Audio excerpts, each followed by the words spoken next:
Assalamualaikum warahmatullahi wabarakatuh. Welcome back to my channel. Halo guys. Hari ini kita akan membuat sebuah liputan tentang sebuah peradilan ketidakadilan terhadap profesi perangkat desa, di mana salah satu perangkat desa di sebuah desa diberhentikan tanpa mempertimbangkan dan mengikuti mekanisme yang sudah ada dalam ketentuan undang-undang.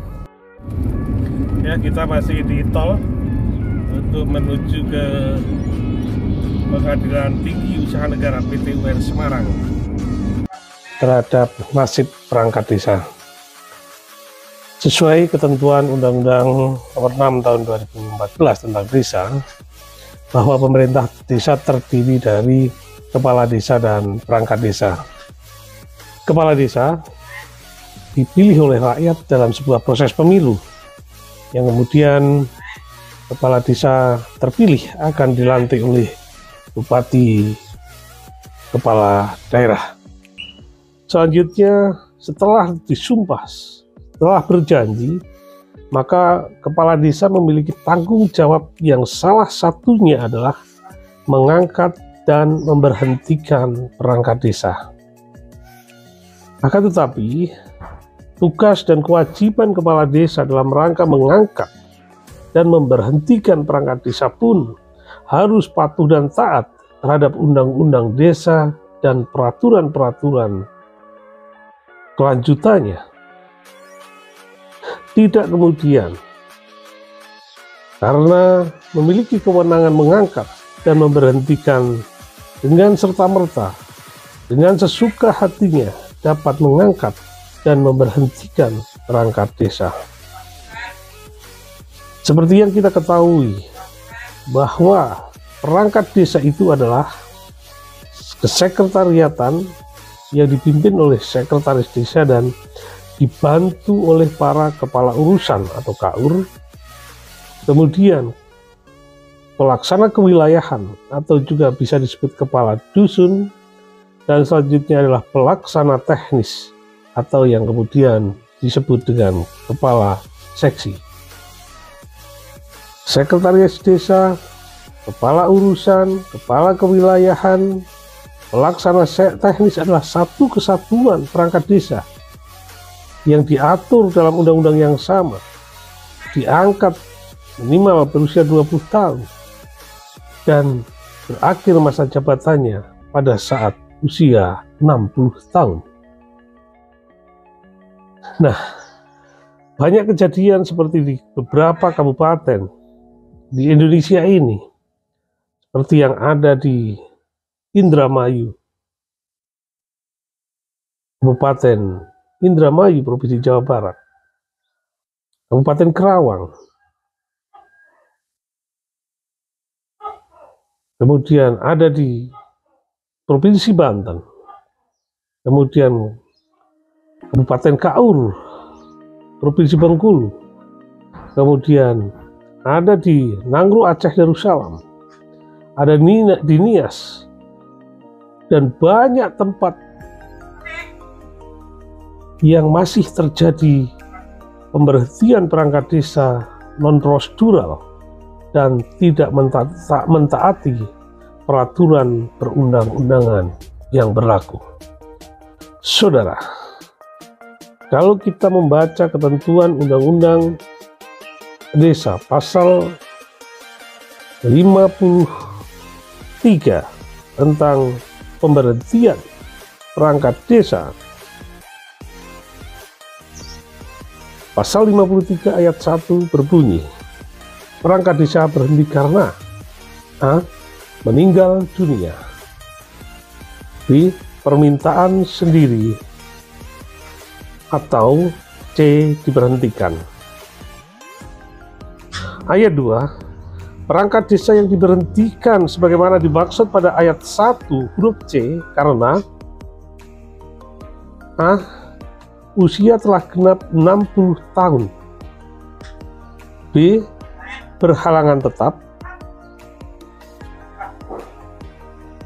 C. Tidak lagi memenuhi syarat sebagai perangkat desa, atau D. Melanggar larangan sebagai perangkat desa. Selanjutnya, pemberhentian ayat ketiga, pemberhentian perangkat desa ya sebagaimana dimaksud pada ayat 1 ditetapkan oleh kepala desa setelah dikonsultasikan dengan camat atas nama bupati dan wali kota. Kemudian yang keempat, ketentuan lebih lanjut mengenai pemberhentian perangkat desa sebagaimana dimaksud pada ayat 3 diatur dalam peraturan pemerintah. Selanjutnya, kalau kita membaca peraturan pemerintah nomor 43, 47, kemudian 83, sudah cukup jelas. Ketentuan peraturan pemerintah nomor 43 tahun 2014 bagian kedua perangkat desa, paragraf 1 umum pasal 61 ayat 1. Perangkat desa terdiri atas A. Sekretariat desa, B. Pelaksana kewilayahan, dan C. Pelaksana teknis. Ayat kedua, perangkat desa berkedudukan sebagai unsur pembantu kepala desa. Kemudian pengangkatan perangkat desa pada PP 43 pasal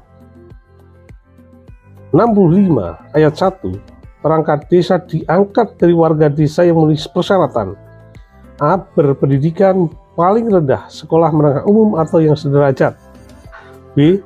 Berusia 20 tahun sampai dengan 42 tahun, C. Terdaftar sebagai perangkat desa, terdaftar sebagai penduduk desa dan bertempat tinggal di desa paling kurang 1 tahun sebelum pendaftaran, dan D. Syarat lain yang ditentukan dalam peraturan daerah kabupaten kota. Yang ayat kedua, syarat lain pengangkatan perangkat desa yang ditetapkan dalam peraturan daerah kabupaten kota harus memperhatikan hak asal-usul dan nilai sosial budaya masyarakat.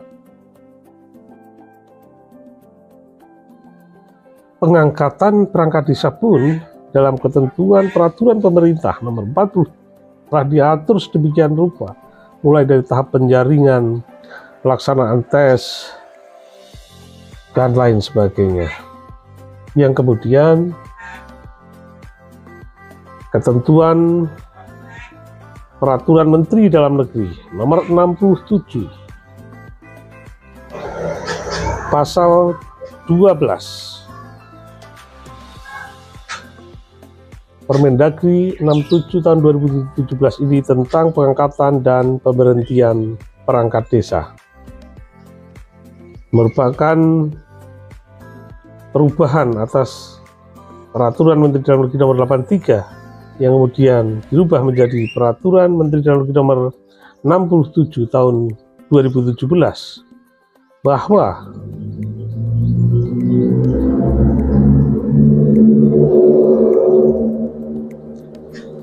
pasal 12 ayat 1, perangkat desa yang diangkat sebelum ditetapkannya peraturan menteri ini tetap melaksanakan tugas sampai habis masa tugasnya berdasarkan surat keputusan pengangkatannya. Ayat kedua, perangkat desa sebagaimana dimaksud pada ayat 1 yang diangkat secara periodisasi yang telah habis masa tugasnya dan berusia kurang dari 60 tahun diangkat sampai dengan usia 60 tahun. Selesai. Saudara, membaca, mencermati produk dari Undang-Undang Nomor 6 Tahun 2014 tentang desa, tentang kewenangan kepala desa mengangkat dan memberhentikan perangkat desa, kemudian membaca peraturan pemerintah mulai dari 43, 47, peraturan Menteri Dalam Negeri 83 yang kemudian 67,